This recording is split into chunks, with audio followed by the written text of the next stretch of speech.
रात के ठीक 2:47 हो रहे थे। शहर की सबसे ऊंची इमारत की 27वीं मंजिल पर एक आदमी अपने आलीशान ऑफिस में अकेला बैठा था। बाहर कांच की दीवारों से पूरा शहर दिखाई दे रहा था, रोशनी से चमकता हुआ, लेकिन उस कमरे के अंदर अजीब सा अंधेरा पसरा था। उसकी टेबल पर एक छोटा सा मिट्टी का पुतला रखा था। पुतले की आंखों पर काला रिबन बंधा था और उसके सीने में 3 सुइयां चुभी हुई थी। ये यहां कैसे? कौन लाया इसे? गार्ड, वॉचमैन कोई है? अनिल मल्होत्रा का नाम शहर के सबसे बड़े बिजनेसमैन में गिना जाता था। उसकी कंपनी वीएम इंडस्ट्रीज तेजी से बढ़ रही थी। सर, आप अपनी सफलता का श्रेय किसे देंगे? अपनी सफलता का श्रेय मैं खुद को दूंगा, क्योंकि मेरी मेहनत, मेरा तजुर्बा और मेरी किस्मत तीनों का शानदार कॉम्बिनेशन है मेरी सक्सेस। अनिल सर, सच कह रहे हैं आप। महंगी कारें, बड़ा बंगला, आलीशान ऑफिस, अनिल सर के पास सब कुछ है। फिर भी कुछ तो ऐसा होगा जो आपको भीतर भीतर परेशान करता होगा। पत्रकार के इस सवाल पर अनिल मल्होत्रा चुप हो गया। वो कोई जवाब नहीं दे पाया, मगर सच में एक चीज थी जो उसे अंदर से जला रही थी। वो था उसका प्रतिद्वंदी नमन अग्रवाल। ऐसा कुछ भी नहीं है। Next question please.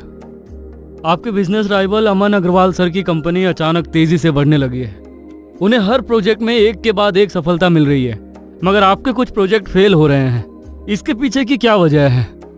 अब ये तो बिजनेस है, कभी कुछ चलता रहता है। अब देखते हैं आगे का कॉन्ट्रैक्ट कैसे मिलता है। कहते हुए अनिल ने प्रेस कॉन्फ्रेंस खत्म की और अपने ऑफिस आ गया। ऑफिस में उसके कॉलीग उसका इंतजार कर रहे थे, क्योंकि आज एक और कॉन्ट्रैक्ट नमन को मिला था, अनिल को नहीं। जैसे ही अनिल ऑफिस पहुंचा और ये खबर उसे मिली, उसने गुस्से में फाइल फेंक दी। यह कैसे हो सकता है? यह तीसरा कॉन्ट्रैक्ट उसे मिला है और हमें नहीं। हमारी कंपनी में कोई तो है जो उसे हमारी कंपनी की कोटेशन बता रहा है। सर, इस बार तो कोटेशन पूरी तरह से डिस्क्लोज थे। आपके अलावा किसी को भी नहीं पता था। यदि किसी को नहीं पता था तो नमन तक कोटेशन पहुंचे कैसे? ये आदमी मेरी हर डील बर्बाद कर रहा है। कहते हुए अनिल की आंखें लाल हो गई। धीरे धीरे अनिल के दिमाग में एक अजीब सोच बैठ गई। उसे लगने लगा नमन ने उस पर, उसके कारोबार पर नजर लगा दी है। अनिल पहले ऐसा आदमी नहीं था जो इन चीजों पर विश्वास करे, लेकिन लगातार असफलता ने उसके दिमाग को बदल दिया। एक दिन वो कार से कहीं जा रहा था। कार उसका पुराना ड्राइवर चला रहा था। गणेश, एक बात पूछूं? सर, बोलिए। क्या तुम बुरी नजर में यकीन करते हो क्या? हाँ साहब, बुरी नज़र तो होती है। हमारे गांव में तो यहाँ तक कहते हैं कि नज़र से पत्थर भी टूट जाता है। तो नज़र से बचने के लिए क्या किया जाता है? वो साहब, वो आप क्यों जानना चाहते हैं? तुमसे जितना पूछा उसका उतना जवाब दो। साहब, मुझे एक अघोरी बाबा के बारे में पता है। लोग कहते हैं उनका उतारा कभी खाली नहीं जाता। वो शमशान में रहते हैं। उनका नज़र का उतारा तो बहुत गजब का है। शमशान के बारे में सुनकर अनिल कुछ देर चुप रहा। वो कुछ नहीं बोला तो ड्राइवर भी चुपचाप गाड़ी चलाने लगा। कुछ देर बाद अचानक से अनिल बोला, गणेश, कार रोको। क्या हुआ साहब? क्या तुम उनसे मुझे मिलवा सकते हो? हाँ, मगर आप उनसे क्यों मिलना चाहते हैं? अपने ड्राइवर गणेश का सवाल सुन अनिल उसे घूरते हुए देखने लगा तो ड्राइवर उसे कार से शहर से बाहर एक पुराने शमशान घाट में ले गया। रात के वक्त चारों तरफ धुंध थी। हवा में जली हुई चिता की गंध थी। दूर एक आग जल रही थी। आग के सामने बैठा था एक अघोरी। सिर पर जटाएं, पूरे शरीर पर राख और आंखें इतनी गहरी कि जैसे अंधेरा उनमें समा गया हो। अनिल धीरे से आगे बढ़ा। अघोरी ने अनिल और उसके ड्राइवर को घूरते हुए देखा और जलती चिता में से एक लकड़ी निकालकर अनिल के चेहरे के पास ले गया। अनिल बिना डरे वहीं खड़ा रहा। उसने पलकें भी नहीं झपकाई। यहाँ क्यों आया है? बाबा, मुझे आपकी मदद चाहिए। अघोरी ने बिना उसकी तरफ देखे वो लकड़ी वापस चिता में डाली और सिंदूर से एक आकृति बनाते हुए कहा, नहीं, मदद नहीं, बदला चाहिए तुझे, बदला। उस अघोरी बाबा की बातें सुनकर अनिल चौंक गया। अघोरी धीरे धीरे मुस्कुराया, फिर अपने झोले में से मिट्टी और राख निकाली। अब ये मत पूछना कि मुझे कैसे पता, मैं सबके मन की बात जानता हूं। तुम्हारे मन की आग यहां से भी दिख रही है। जब आप सब जानते ही हैं तो मुझे कोई उपाय बताओ। अनिल का सवाल सुनकर भी अघोरी बाबा कुछ देर चुप रहे। अनिल उनकी चुप्पी से परेशान हो कभी उन्हें देखता तो कभी अपने ड्राइवर को। कुछ देर बाद फिर अघोरी ने उस मिट्टी और राख से एक छोटा सा पुतला बनाया। यह नजर का टोटका है, इस पुतले में तुम्हारी सारी समस्या का समाधान है। अघोरी की बातें सुनकर अनिल की आंखें चमक उठी। वो पुतले को हाथ में ले अघोरी से सवाल पूछने लगा। बाबा, इससे क्या होगा? जिसकी फोटो इस पुतले पर होगी उसकी किस्मत धीरे धीरे खत्म होने लगेगी और बदकिस्मती उसके दरवाजे पर दस्तक देगी। यह सुन अनिल की आंखों में चमक आ गई, मगर बाबा की आवाज अचानक गंभीर हो गई। यह नजर का उतारा शमशान की मिट्टी और चिता की राख से बना है। ये तुम्हें भी डराने की कोशिश करेगा, मगर तुम्हें किसी भी हाल में डरना नहीं है।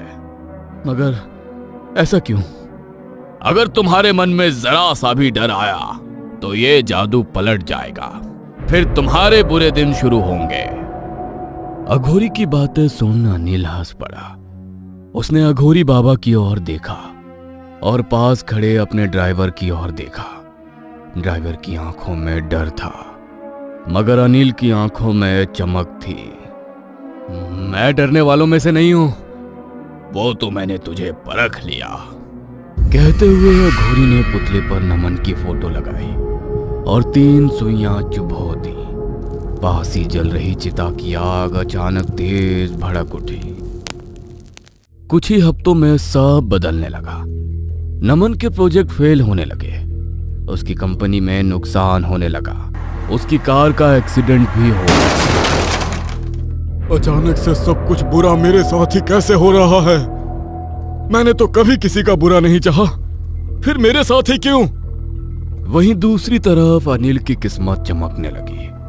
नए कॉन्ट्रैक्ट, नया बंगला, बड़ा ऑफिस, हर जगह उसकी जीत हो रही थी।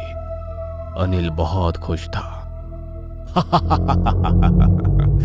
उस एक रात ने मेरी किस्मत बदल दी। अब दुनिया मेरे कदमों में है। लेकिन जैसा कि कहते हैं, दूसरों के लिए जो गड्ढा खोदता है तो खुद उसी में गिर जाता है। वैसा ही कुछ अनिल के साथ होने लगा। उसके साथ अजीब चीजें होने लगी। एक रात उसने देखा उसके कमरे में रखा पुतला अपने आप हिल रहा था।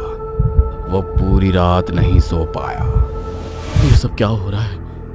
कहीं मेरे मन का भ्रम तो नहीं? दूसरी रात अनिल ऑफिस में ही काम करते करते सो गया। वहां उसने सपना देखा कि नमन उसकी तरफ देखकर मुस्कुरा रहा है और कह रहा है, यह सब ज्यादा दिन नहीं चलेगा, जादू जरूर पलटेगा। इस बार सपना देख अनिल पसीने में भीग कर उठ गया। पहली बार उसके दिल में डर आया। वो ये भूल गया कि अघोरी ने मना किया था डरना नहीं है। उस रात ठीक 2:47 पर टेबल पर रखा पुतला हिलने लगा। वो आवाज ही दे रहा था कि अचानक कमरे की लाइट हल्की हल्की टिमटिमाने लगी और तभी पुतले का सिर धीरे धीरे खुद ही घूम गया। कुर्सी पर बैठा आदमी घबराकर खड़ा हो गया। वो आदमी था अनिल मल्होत्रा। लेकिन उस रात उसके चेहरे पर एक अजीब सा डर था। उसने कांपते हाथों से पुतले को उठाया और जैसे ही पुतले को पलटा, उसकी सांस गले में अटक गई, क्योंकि पुतले पर लगी फोटो बदल चुकी थी। वो फोटो अब उसके दुश्मन नमन की नहीं, बल्कि अनिल की खुद की थी। और उसी पल कमरे में किसी की भारी आवाज गूंजी। मैंने कहा था डरोगे तो जादू पलट जाएगा। ये सुनकर अनिल का शरीर ठंडा पड़ गया। उसे कुछ समझ में नहीं आ रहा था कि वो क्या करे। नहीं, ये नहीं हो सकता। नहीं, मैं नहीं डर रहा। मुझे कोई नहीं डरा सकता है। लेकिन अब देर हो चुकी थी। अगले कुछ महीनों में अनिल की जिंदगी बिखर गई। उसकी कंपनी दिवालिया हो गई। बैंक ने उसका बंगला जब्त कर लिया। और एक दिन अनिल उसी सड़क पर बैठा था। अब उसके हाथ में एक कटोरा था। वो भीख मांग रहा था। तभी उसके सामने एक आदमी आकर खड़ा हुआ। अनिल ने सिर उठाया। वो नमन था, लेकिन नमन की आंखों में अजीब चमक थी। जानते हो अनिल, मैंने तुम्हारा बुरा करने के लिए कभी कुछ नहीं किया। सब तुम्हारा ही किया है। तुम्हें किसी ने बर्बाद नहीं किया। ये सब तुम्हारी अपनी नजर का असर है। कहते हुए नमन ने उस पुतले को तोड़ दिया। डरते हुए अनिल उस पुतले को जोड़ने की कोशिश कर रहा था। नमन की बातें सुनकर अनिल घबराने लगा। वो कुछ बोल पाता उसके पहले ही अचानक नमन का चेहरा अंधेरे में गायब हो गया। अनिल चीख पड़ा, लेकिन अब उसकी चीख सुनने वाला कोई नहीं था, क्योंकि जिस आग में उसने किसी और को जलाना चाहा था, अब वही आग उसे अंदर से हर दिन जला रही थी। यदि आपको ये कहानी अच्छी लगी हो तो हमें सब्सक्राइब करें।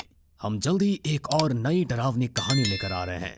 कहानी को सबसे पहले देखने के लिए हमारे नोटिफिकेशन को ऑन कर लें।